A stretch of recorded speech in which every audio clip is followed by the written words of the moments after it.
Salam alaikum, Azul, bonsoir. C'est fou comme les régimes prédateurs se ressemblent, même si des siècles, même si de grandes distances, même si toutes les conformations possibles et imaginables les séparent. Ils se ressemblent vraiment beaucoup. Et ils usent tous des mêmes méthodes à travers les âges, même si celles-ci se déclinent de façons et d'autres selon les circonstances et les moyens des uns et des autres. Et le plus étonnant est que les leçons cuisantes que leur a données l'histoire ne les découragent pas, ni ne les incitent à la raison. Oui, il n'y a pas dans l'histoire le cas d'un seul régime despotique qui ne soit parti autrement que par les égouts de l'histoire. Pourtant, les despotes n'en ont cure. Ils sont de très mauvais élèves. Impossible de leur expliquer que, quoi qu'ils fassent, leurs complots sont voués à l'échec, que pour de bien piètres privilèges, ce sont des nations entières qu'ils dévastent, qu'eux-mêmes finiront très mal, au mieux dans l'exil, au pire lynchés par leur peuple. Ce serait parler à un mur. Ces gens sont enfermés dans des bulles d'acier. Ils sont sourds et aveugles à la sagesse. Ils ne peuvent avoir pitié de leur peuple puisqu'ils sont incapables d'envisager la fin souvent tragique qui les attend eux-mêmes. Et donc, en plus de se ressembler, d'être tous incapables de se réveiller à la réalité, d'envisager l'inéluctable fin qui les guette, ils se servent tous des mêmes méthodes pour se maintenir au pouvoir qu'ils ont volé à leur peuple. Parmi ces méthodes, le mensonge. Le mensonge institué en système de gouvernance. Le mensonge conjugué à tous les temps de la tromperie, de l'intox, de la diversion, de la fabrication d'un ennemi intérieur, d'un ennemi extérieur, de la main étrangère, de la menace contre le devenir même de la nation. Le recours à l'épouvantail du terrorisme à chaque échéance importante qui exige le déploiement d'un état d'esprit, d'un malaise public, de la diffusion de la peur pour paralyser la société, l'empêcher de réagir, de s'organiser, de résister. Et c'est ainsi que depuis quelque temps, la menace terroriste est remise sur les rails en Algérie, amplifiée à très haute intensité par les relais du régime, la presse notamment, télévision et journaux. Les échéances présidentielles ne sont plus qu'à quelques semaines et elles se sont avérées éminemment problématiques, jusqu'au plus haut sommet du régime. Il n'y a plus d'autre choix pour les chefs de clan, qui semblent enfin avoir trouvé un consensus, que de mettre en place un vaste dispositif de recomposition du champ dit politique. Et très vraisemblablement, aller vers des élections truquées par avance, vers des réaménagements constitutionnels, encore une fois, qui vont permettre aux maîtres du jeu et leurs protecteurs internationaux de faire passer cette pilule d'un président intégralement invalide, mais qui vont faire rempiler malgré tout parce qu'il représente la garantie de survie d'une partie importante du régime. L'épouvantail du terrorisme va donc être sorti du placard et tout le vacarme qui va avec l'ouverture de toutes les options, y compris la reprise sur le terrain du terrorisme pédagogique avec des morts, du sang et toute la violence qui va avec. Et c'est pour cela, et pas pour autre chose, que le plan de réorganisation de l'ex-DRS a été très sérieusement entrepris. Un retour du DRS qui annonce le retour d'un certain état profond. Il semble bien, en effet, que les adversaires d'hier seulement se soient rabibochés sur le dos des Algériens, bien sûr. Ils ont trouvé des compromis qui les arrangent tous, dont nous n'avons pas encore les détails, mais il semble bien qu'ils vont tous trouver leur compte. Les Boutefs et leurs protecteurs militaires vont pouvoir faire rempiler leur momie. Les autres vont avoir droit à un vice-président et au retour du DRS, voire même, peut-être, le retour des plus importants généraux du même DRS. Aujourd'hui. Liberté. La Ligue algérienne des droits de l'homme dénonce le renvoi de migrants syriens vers le Niger et le Mali. Le gouvernement répond qu'il s'agit de terroristes. Par Ali Bourlef. El Watan. Alors que la tenue de la présidentielle dans les délais se précise, le jeu est-il fermé? Par Majid Makedi. Liberté. À 3 mois de l'élection présidentielle, le pouvoir à vie s'offre à Bouteflika. Par la rédaction. Présidentielle, revoilà l'épouvantail terroriste. C'est le titre de notre émission d'aujourd'hui. Et pour en parler, j'ai ici avec moi sur le plateau Saïd Khlil, pharmacien, biologiste, ex-premier secrétaire du FFS. Saïd Khlil, merci d'être avec nous. C'est un plaisir de se retrouver à chaque occasion. Tout le plaisir est pour moi, Khouya Saïd.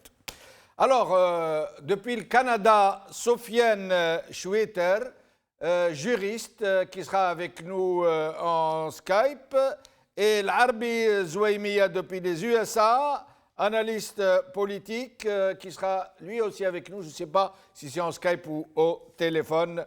À tous deux, merci d'être avec nous. L'Arbi Zouaimia, vous êtes avec nous. Merci d'avoir accepté notre invitation. C'est moi qui vous remercie. Alors, l'Arbi Zouaimia. Voilà, depuis quelques semaines, c'est monté crescendo. Hein. Au début, tout doucement, mais là, vraiment, ils n'y vont plus avec le dos de la cuillère.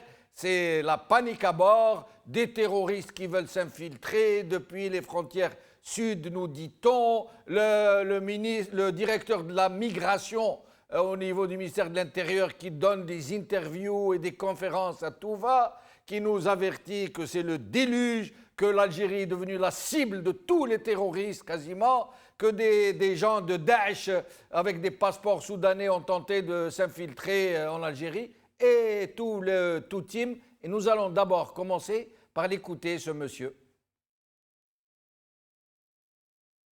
السوريين اللي وصلوا للحدود الجنوبية ما راهمش مهاجرين. أولا هذه المعلومة الأولى الخاطئة اللي نصححها. لماذا ما راهمش مهاجرين؟ إذا نتكلموا في الموضوع هذا شائك حساس، لازم الإنسان والمسؤول يتكلم بالبرهان وبالأدلة. نعطي لكم البرهان ونعطيكم الأدلة بأن الناس هذو يوصلوا للحدود تاع النيجر وتاع المالي وحاولوا يتسلوا التراب الوطني بصفة غير شرعية، ما راهمش مهاجرين. هذو جهاديين سوريين من حلب، كانوا ضباط صف وضباط للجيش السوري، انشقوا والتحقوا بحلب تحت إمارة جهاديين داعشيين وإرهابيين. ثم شفتوا الأمور في حلب راهي تطور، خرجوا من حلب راحوا لتركيا. إذن نطرح سؤال آخر لهام ومهم لبعض الأطراف تحاول بكل وسائل باش ما يبرش. L'Arbi Zouaimia, donc voilà M. Hassan Qassimi, directeur de la migration au niveau du ministère de l'Intérieur. qui nous apprend donc que notre pays est ciblé, que des gens ont tenté de s'infiltrer depuis le Sahara, etc. Vous l'avez entendu vous-même. Qu'est-ce que vous en pensez, l'Arabie Zouémia? ولن زلفلاك السلام عليكم. واش راح نقول لك يعني جو جو با نروبي ديسيرتاسيون دو ليتيراتور مع الكذب كذاب هذا يكذب هذا سي ان كذاب فرات سيتادير سي لا كاليفيكاسيون لا بلو سامبل et la présentation la plus simple tout simplement il se moque de nous il se moque de ceux qui le croient pas de nous c'est un كذاب c'est un rentier du ministère de l'Intérieur là il profite de son poste. Il est nommé par piston comme Bedoui, tout simplement. C'est la logique. C'est la logique de l'épicerie, tout simplement. C'est la diversion, c'est le mensonge, c'est l'épouvantail, c'est la bête noire, c'est la sorcière, c'est le loup, et puis c'est tout. La marchandise existe. Ils sont en train de se servir à la peine. Et pourquoi, à votre avis, l'Arabie Zouémia, pourquoi maintenant précisément nous sort-il cet épouvantail terroriste?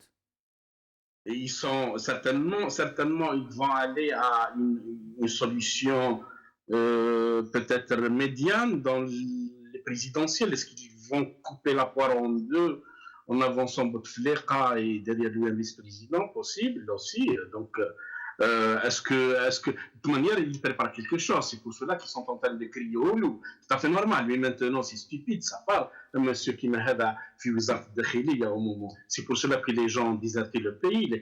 Les bons cadres, les bons walis, les bons analystes ont déserté le pays. Ce monsieur-là, il se moque de nous. Il vient des terroristes qui viennent à la frontière pour se présenter. Mais il est l'aqli, il a dit. J'ai jamais vu ça. Et au pays, l'Arabie Zouémia, excusez-moi de vous interrompre.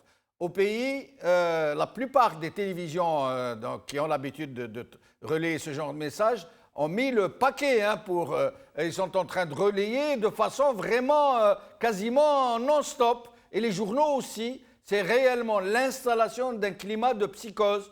Et on parle aussi du retour du DRS et très vraisemblablement du retour de certains généraux du DRS qui avaient été mis à la retraite. Je n'ai pas, c'est-à-dire le schéma, je ne le connais pas exactement. Tout ce que je sais, certainement, la clientèle journalistique existe, elle est là. Donc, il y a des journaux qui contribuent. Maintenant, on a ouvert récemment un robinet de la publicité via Yahya & Co. Pour certains journaux, surtout électroniques, ils sont là. Et non seulement ils sont là, mais c'est ce qu'on appelle, c'est le service rendu. Il y a des journaux même qui se croyaient démocratiques.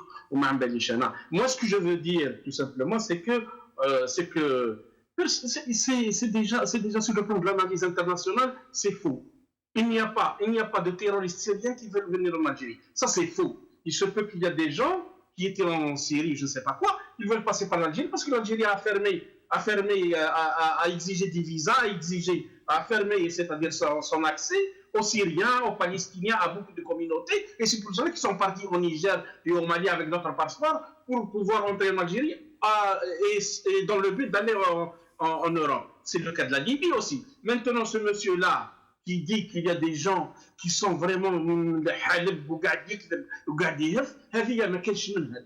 il fait comprendre aux gens, voilà, l'Algérie est la cible. L'Algérie, elle n'est la cible de personne, y compris les États-Unis. Les États-Unis sont en train de donner du renseignement à l'armée nationale populaire de Gates Saleh.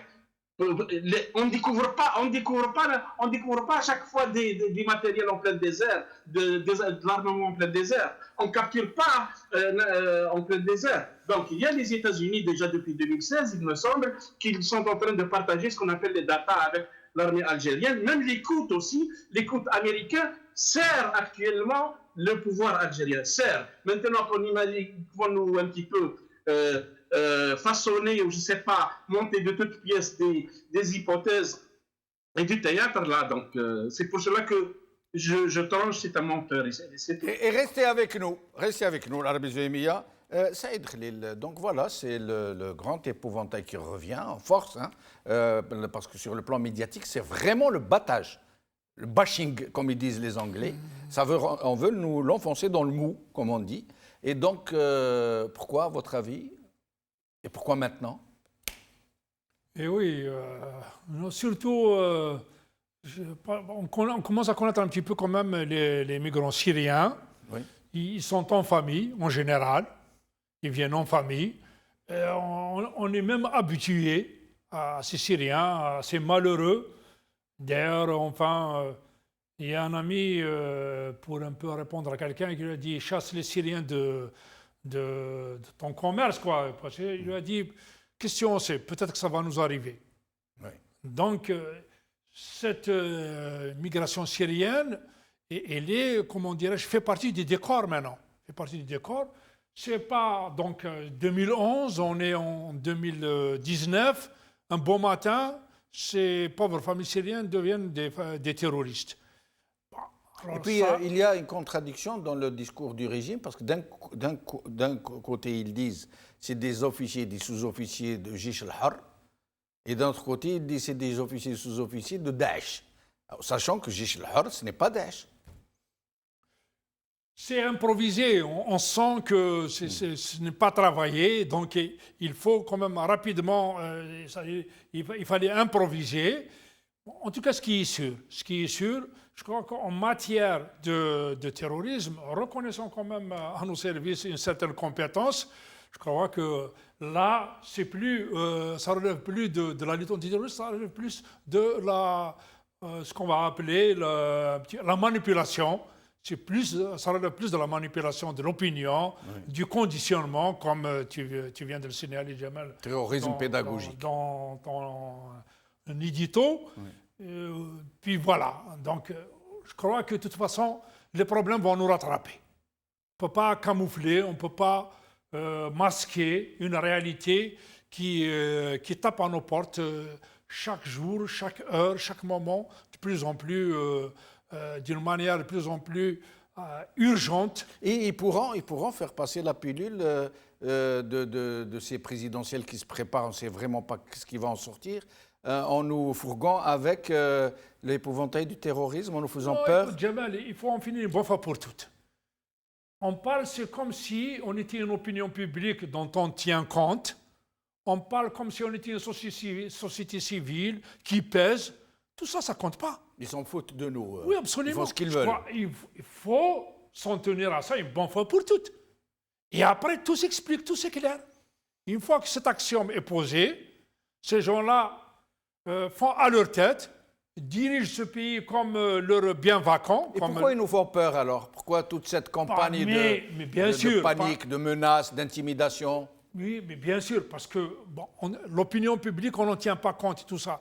Mais l'émeute, un bouleversement, ils savent quand même qu'il y a de l'imprévu. Voilà, c'est-à-dire, en politique, il y a toujours une dose, une partie d'imprévisibilité, une partie qui aurait prévu la chute de Ben Ali quelques mois avant. Il se pavanait, c'était l'empereur de Carthage. Ben, bon, c'est ce qui est arrivé. Et ça, c'est dans leur mémoire, c'est dans leur subconscient, ça les travaille. Donc il faut qu'ils nous fassent peur quand même. Sofiane Chouiter, merci d'être avec nous. C'est à moi de vous remercier, Jamaldine. Merci. Sofiane Chouiter, donc voilà, d'après certaines informations qui nous parviennent de ci, de là, rien n'est encore confirmé. On n'a pas d'autre choix que de spéculer et que de prendre ce qu'on nous donne. Il semble qu'ils se soient mis d'accord pour un 5e mandat côté Fratrie, Bouteflika et leurs protecteurs militaires. Plutôt vice-président côté l'autre côté, DRS et d'autres qui étaient en train de négocier. Peut-être probablement aussi le retour du DRS sur la scène publique, peut-être même la réintégration de certains généraux de très haut niveau. Et pour faire passer tout ça, il semble qu'ils soient en train d'utiliser le fameux épouvantail terroriste. Oui, ça fait partie de ce qu'on appelle de la gestion de la société par la peur. Tous les régimes dictatoriaux, les régimes despotiques gèrent leur société, maintiennent l'ordre établi, leur ordre établi par la peur.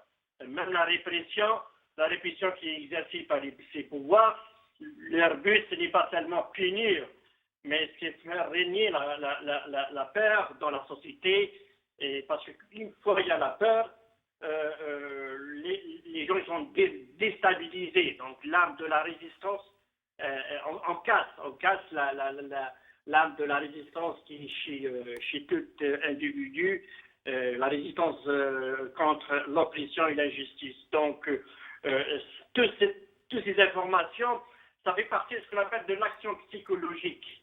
L'action psychologique est une forme de guerre contre la population, menée généralement par les polices politiques, et même par l'armée, mais beaucoup plus par la branche, disons, de la politique de l'armée qui est très connue. Elle a fait ses œuvres pendant les années 90.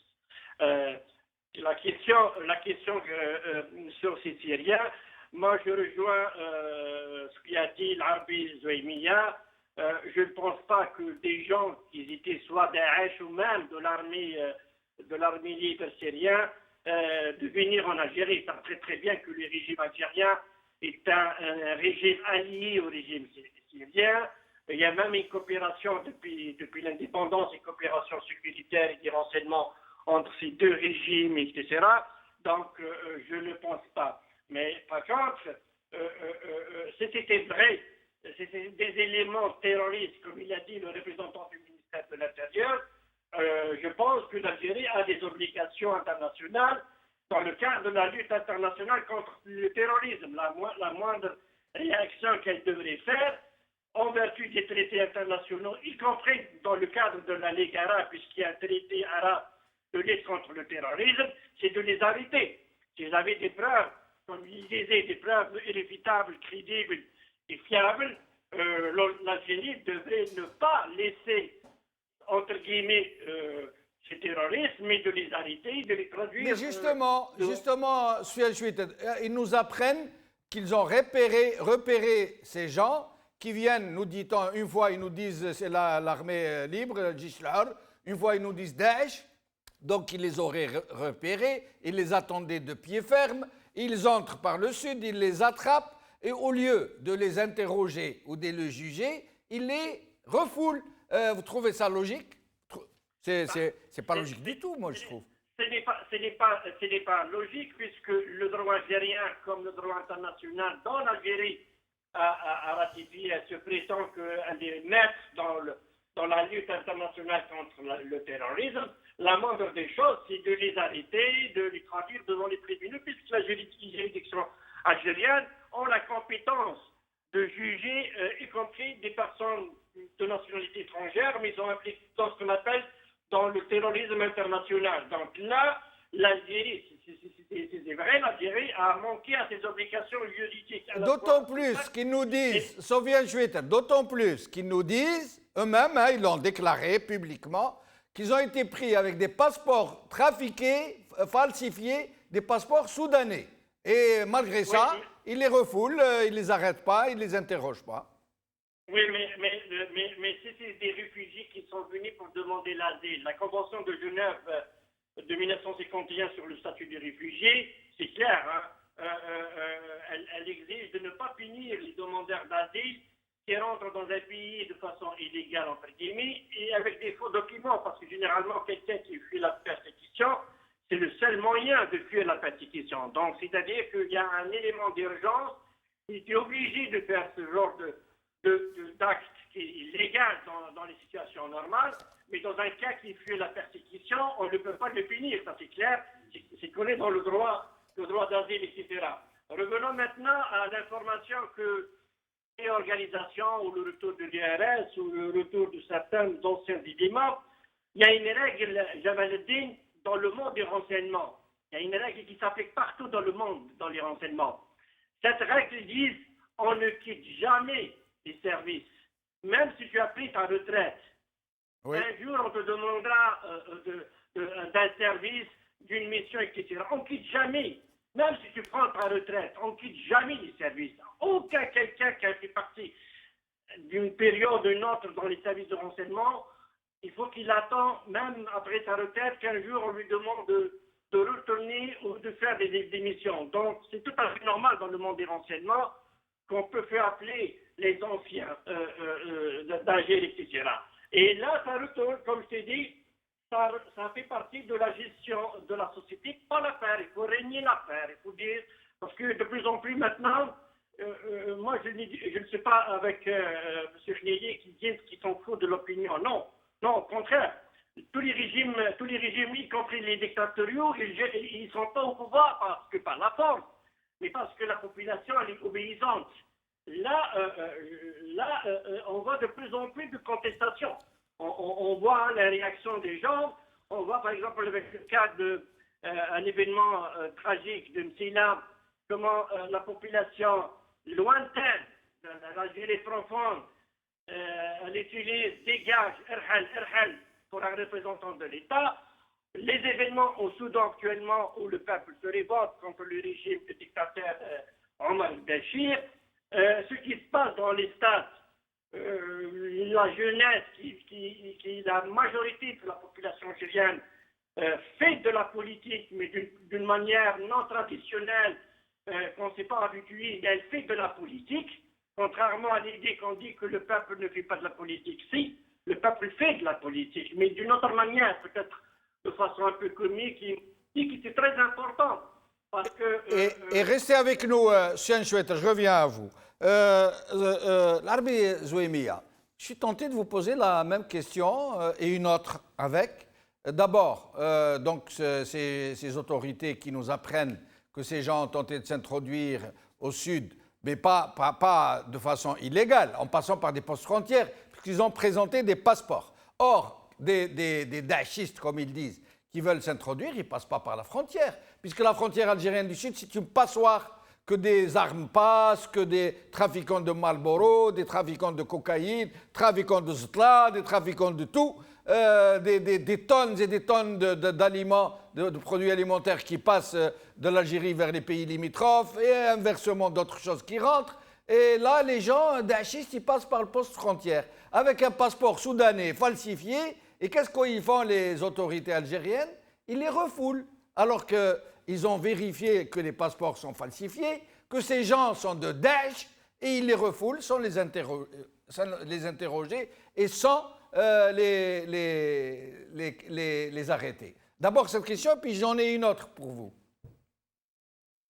Écoutez, M. Benchenouf, أنا درت شوية la psychologie de l'enfant et de l'adolescent. Donc, à peu près, c'est les systèmes تاع الغولة والطفل اللي ما يحبش يرقد à peu près. Mais on a dépassé, je pense qu'ils ont dépassé ce stade. Ils se moquent de nous, au fond. Quoi, ils veulent nous conditionner dans leur processus péremptoire, dédaigneux et coercitif. Péremptoire dans la mesure où on sera fixé en fonction de leur ordre du jour. Le principe d'un terroriste, déjà, je ne vais pas me noyer dans leur algèbre, je vais vous proposer la bonne arithmétique. Si on calcule sur les frontières algériennes, il n'y a pas, c'est vraiment rare les incursions. Depuis 2013, l'affaire Tikentourine, c'est vraiment rare, à part quelques incidents de la Libye, ils ont tiré dessus, Kutlom, je pense. Mais il n'y a pas eu d'incursion de terroristes venant de l'extérieur. La comptabilité terroriste, d'éléments terroristes fournis par l'AMP, même si elle comporte une manipulation et des contradictions, et spécialement de quelqu'un qu'on a dit qu'on a arrêté en 2008 et que les Marocains ont dit proche du Polisario, ensuite il réapparaît en 2017. De toute manière, il y a des manipulations, mais la vraie comptabilité, il n'y a pas un terroriste qui est venu du Mali pour se rendre. Donc, ces gens-là qui sont venus au niveau des frontières, généralement l'intention de quelqu'un qui veut demander le refuge, il utilise n'importe quoi, y compris les Algériens qui sont arrivés au Canada, en France, en Italie, en Finlande. Bon, les États-Unis sont difficiles un petit peu, il faut entrer, ensuite réclamer. Si vous dites à l'arrivée de l'aéroport, vous arrivez à l'aéroport des Américains et vous dites, monsieur, moi je suis venu pour être protégé parce qu'en Algérie il y a des problèmes. Et moi j'ai utilisé un faux passeport. Les Canadiens ne t'emmènent pas en prison, les Américains t'emmènent en prison. Donc la technique canadienne elle est plus souple parce que c'est comme si vous avez utilisé un moyen parce que vous êtes persécuté. C'est-à-dire qu'il y a une tolérance. Là c'est le migrant qui use tous les moyens pour essayer de s'introduire dans un pays. Mais là, il nous parle de terroristes, incursions. Est-ce que vous connaissez, vous, des incursions de terroristes qui passent, de Daesh, hein, qui passent avec le passeport, et un passeport falsifié en plus? Pourquoi ils ne passent pas par les chemins détournés? Pourquoi empruntent-ils des postes de douane et de PAF? Donc, ce ne sont pas des terroristes. Donc, ça, si on multiplie ces interrogations, on tombe dans la résultante, ce ne sont pas des terroristes. C'est un responsable du ministère de l'Intérieur qui est en train de mentir. Voilà, c'est un mensonge. Alors, la deuxième question que j'ai pour vous, l'Arbi Zouemi, excusez-moi. Les éléments. Attendez. Oui, les éléments. allez-y. Maintenant, en Algérie, les éléments récepteurs, c'est-à-dire ce qu'on appelle, si admettons qu'un groupe de terroristes veut entrer en Algérie, certainement ils comptent sur des gens qui sont à l'intérieur. Elles sont tellement éparpillées et désorganisées qu'ils sont poursuivis à Sidi Ben Abbas. Ça, exactement, les points maintenant un petit peu sensibles, Sidi Ben Abbas, un petit peu Chlef et un petit peu Skikda. Skikda, on capture. À Telmoussen, Tamarast, ils se rendent, et à Sidi Ben Abbas, on tue. D'accord? On capture à Skikda, à Sidi Ben Abbas, on tue, on se rend à Tamarast. Parfois, Mifig Mereza à Adra, on se rend, on capture. D'accord? Mais ces gens-là qui entrent en Algérie, ils vont vers où? Donc, les gens, le pouvoir a passé, c'est-à-dire une phase, et cette phase-là, c'est justement de crier au loup, de crier le rôle, de crier je ne sais pas quoi. Alors, l'Arbi Zouemia. Oui. Alors, il nous parle clairement, hein, c'est prononcé comme ça, un complot de puissance régionale. D'accord. Ils ne disent pas de pays voisins. Ils disent de puissance régionale. Les puissances régionales, on n'a pas d'État dans la région. Il y a la France, il y a l'Allemagne. D'abord, qu'est-ce qu'ils entendent par puissance régionale? Et ensuite, quelle est la puissance régionale qui ne trouve pas son compte avec l'Algérie, qui voudrait la déstabiliser? Jamais, depuis l'indépendance du pays, les puissances régionales, comme ils disent, n'ont eu table dressée comme ils l'ont maintenant avec ce régime. Ils ont tout ce qu'ils veulent. Pourquoi est-ce qu'ils voudraient déstabiliser l'Algérie? Écoutez, eux, exactement, le pouvoir algérien vise le Maroc, mais nous n'avons pas d'éléments. Il y a certains problèmes, certainement, mais ce n'est pas à ce point. On ne peut pas présenter la chose de cette manière-là. Le topo actuellement, c'est qu'il n'y a pas, c'est-à-dire au niveau régional, des puissances qui veulent du mal à l'Algérie. Si on part du principe, les puissances européennes, c'est pas dans leur intérêt, à ce que l'Algérie éclate, ou à ce que l'Algérie aura des problèmes en Algérie.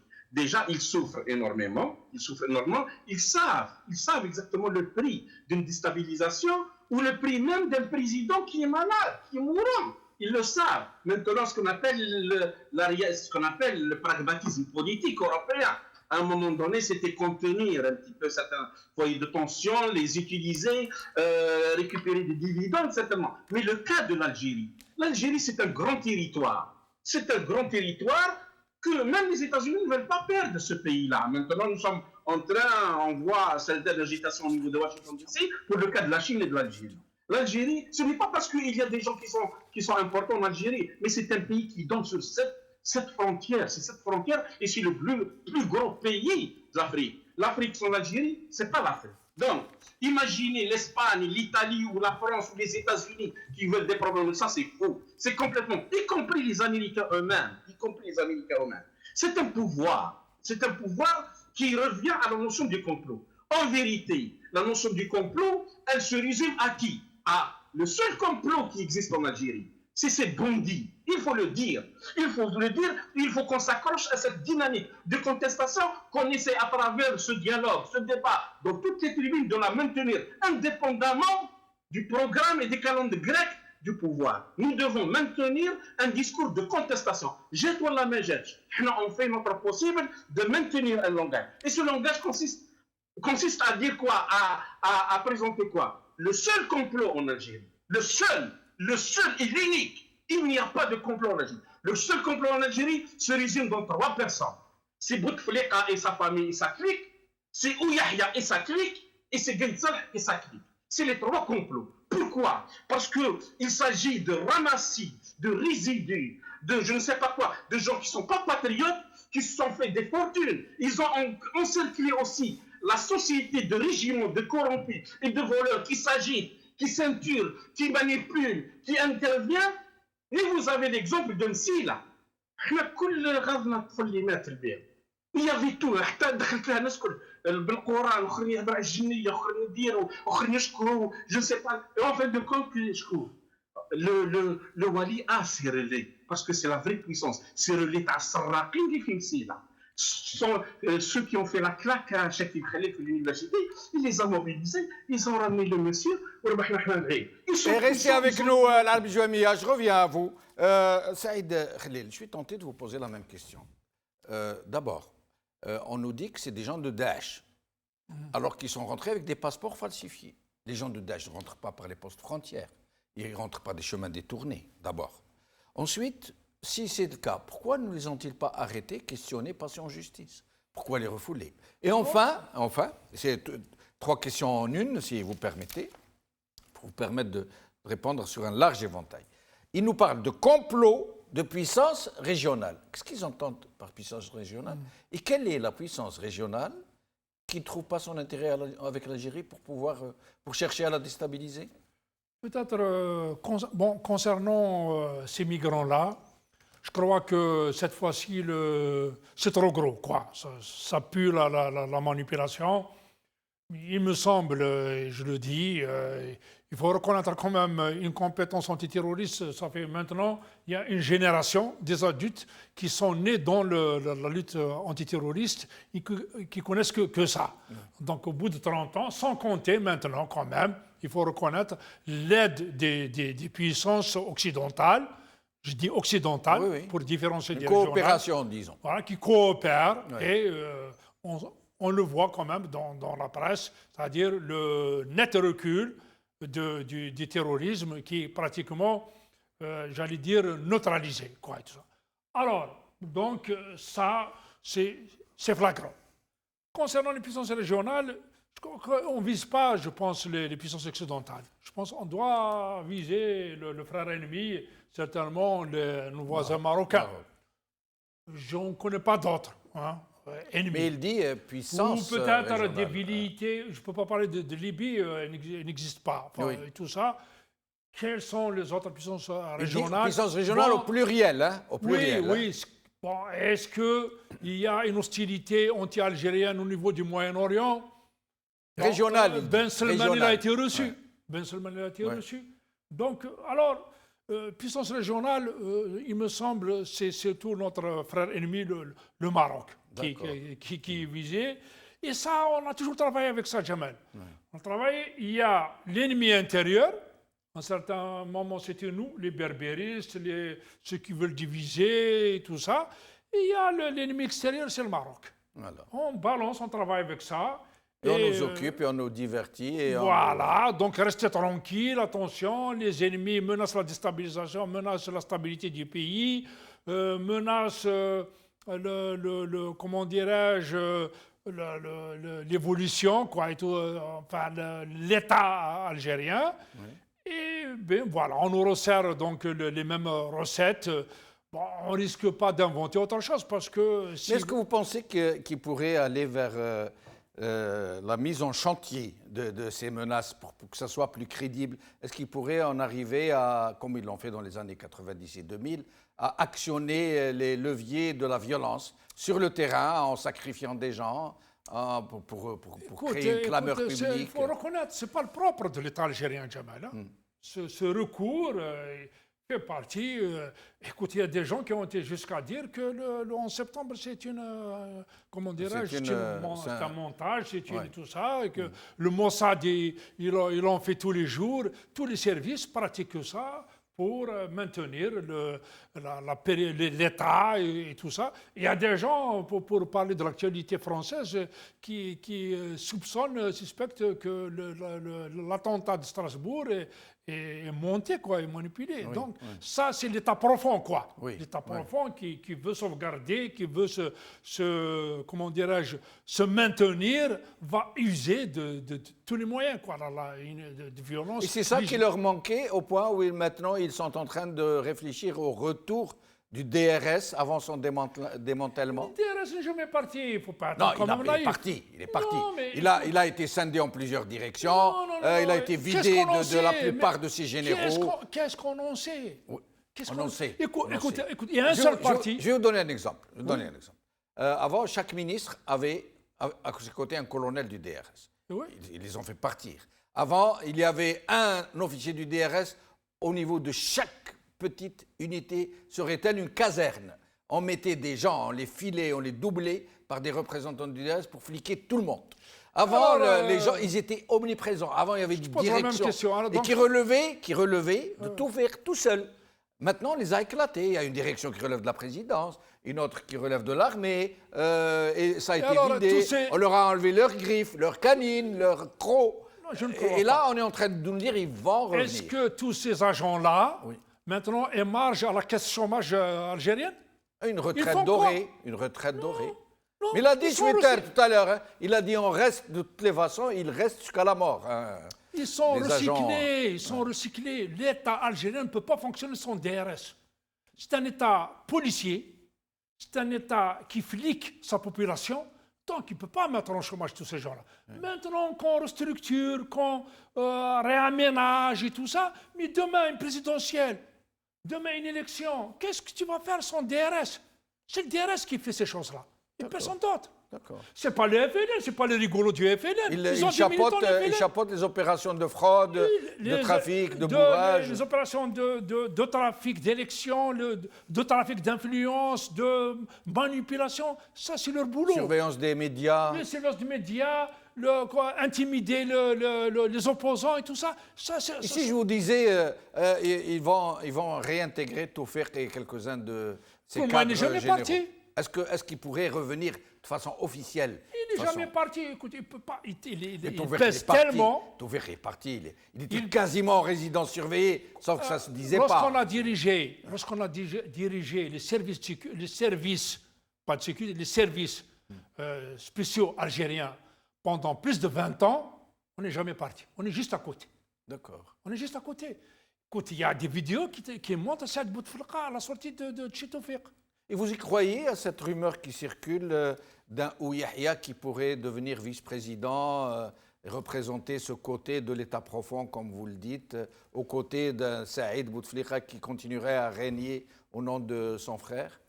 C'est-à-dire mettre Saïd Bouteflika en avant, c'est quand même difficile, peu probable, parce qu'on a beau nous ignorer, on a beau nous mépriser, tout ça, mais on ne peut pas aller jusque-là, parce que, quand même, le risque d'explosion, il est là, hein, il est patent, quand même, il n'est pas négligeable. De la part des Algériens, vous voulez dire? La société algérienne risque de ne pas accepter cette recomposition? Moi, je dis, ils sont conscients quand même, le service psychologique, etc. Ils savent qu'il y a des lignes rouges qu'il ne faut pas dépasser. Mais un Ouyahia à la vice-présidence, ça peut se vendre comme formule tout à fait... c'est quelque chose de probable. C'est probable parce que, bon, Ouyahia maintenant, on travaille avec depuis l'arrêt du processus électoral et depuis la création du RND, ça devient... il est devenu incontournable tant que le régime reste en place. Mais Saïd Khalil, Ouyahia a été 4 fois Premier ministre et chef du gouvernement. 4 fois. Il est à la tête de l'État depuis une vingtaine d'années ou plus. Il a occupé des postes clés au niveau de la présidence, des ministères. Et on ne peut pas faire un plus grand constat d'échec que celui d'Ouyahia. S'il avait réussi, on aurait dit « Ah, génial, c'est lui qui a... » Mais à voir l'état de l'Algérie, il est donc l'un des principaux responsables de l'échec. Et on veut le promouvoir à un poste encore supérieur? Oui, pour qu'il termine le boulot. Ah, pour qu'il finisse d'achever le mort? Oui, il faut qu'il termine le boulot. Et puis, c'est en termes de vision, en termes de logique, Jamal. C'est vrai que, Jamal, toi, en tant que patriote, tu as une autre vision. Tu aurais voulu une Algérie prospère, avec une économie dynamique, qui fait travailler les centaines de milliers de cadres qui sortent des universités, qui créent de la richesse. On va pas quand même bouffer du pétrole et respirer du pétrole à longueur d'année, enfin, sur des décennies. Et là, donc c'est ta vision. Mais eux, ils sont là, ils sont ancrés, ils sont arc-boutés, ils ne lâchent pas, c'est le prédateur, c'est comme on dirait... En proverbe kabyle, c'est comme si tu voulais ôter un bon beefsteak à un chat. Il va te griffer. Restez avec Sofiane Choueter, dernier tour de micro. Il nous reste quelques minutes. Vous allez avoir 2 minutes chacun pour nous dire votre sentiment profond sur ce retour de l'épouvantail terroriste. Sofiane Choueter. Non, je te dis, ils ont besoin, pour l'instant, parce qu'ils ont peur.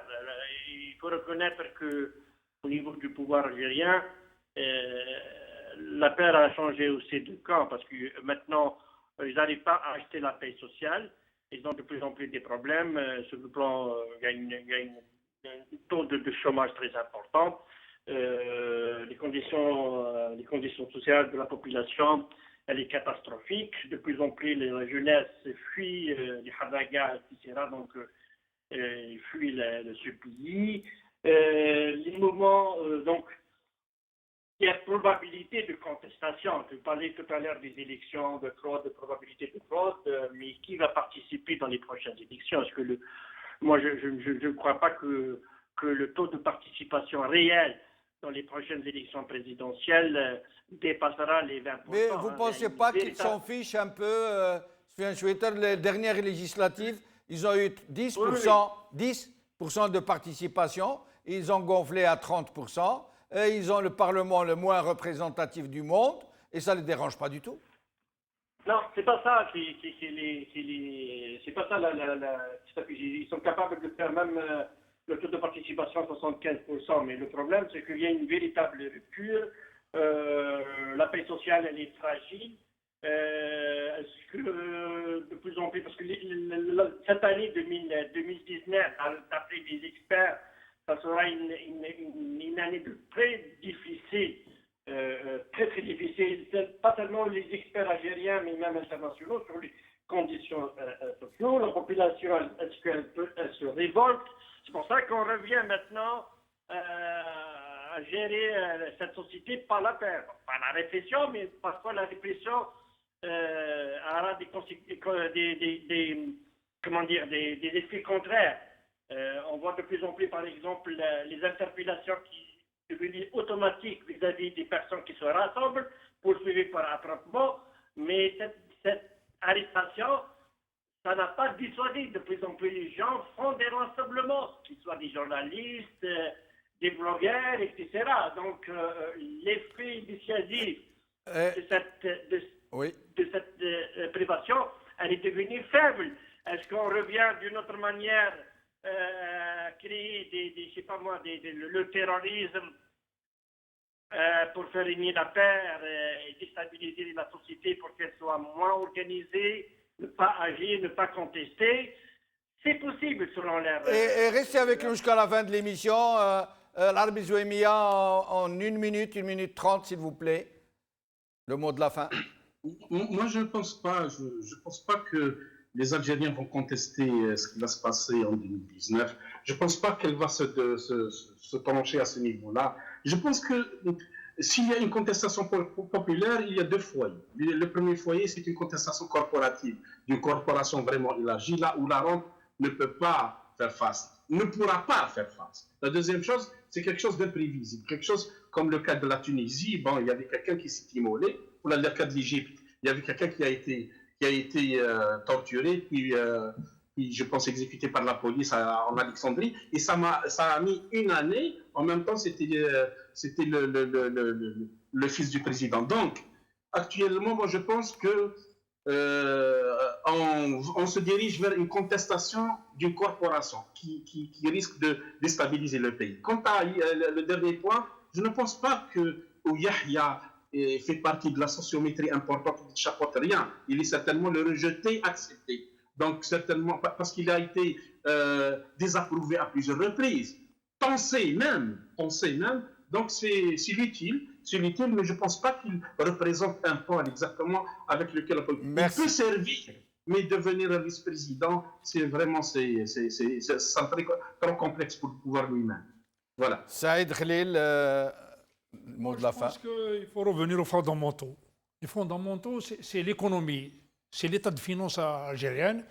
Et que je sache, l'histoire récente du pays, la seule fois où il y a eu une sismologie politique, c'est octobre 88, lorsque le baril s'est effondré. Il n'y avait plus de quoi nourrir la population et la suite, on la connaît. Oui.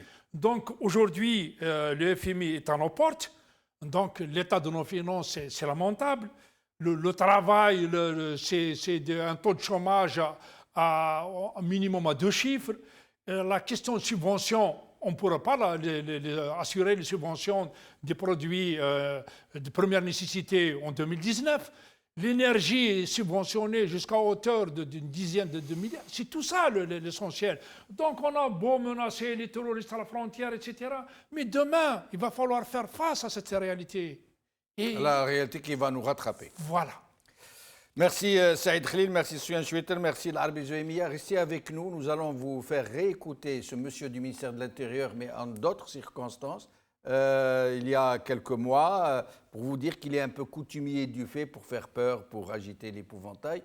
Sinon, je voulais vous dire quelque chose, je m'étais promis de vous le dire, parce que ça m'a fait très mal, quitte à déplaire à beaucoup d'entre vous, mes chers amis. C'est un ami qui m'a confié quelque chose hier, un sujet britannique, sujet de Sa Majesté la Reine britannique, qui est allé en Algérie et qui a rencontré un de mes amis à Londres et il lui a dit quelque chose qui m'a vraiment blessé au cœur. Il lui a dit « Excusez-moi, vous êtes très gentil, mais vous ne méritez pas ce très beau pays. » La tuberculose, elle a disparu en Algérie. عاودوا جابوها les migrants subsahariens. عاودوا طلعوها. Elle fait des ravages au sud. Il n'y a pas que la tuberculose. Il y a le malaria. Il y a 2-3 ans, 45 personnes ont pensé que c'était l'Ebola. C'était l'état-major, on les a mis en quarantaine, on a des prélèvements sanguins, sérologiques. Les 45 ont le paludisme. Le sida, il faut aller voir. 1500 cas que nous soignons à l'intérieur de l'hôpital avec la tripthérapie et gratuitement.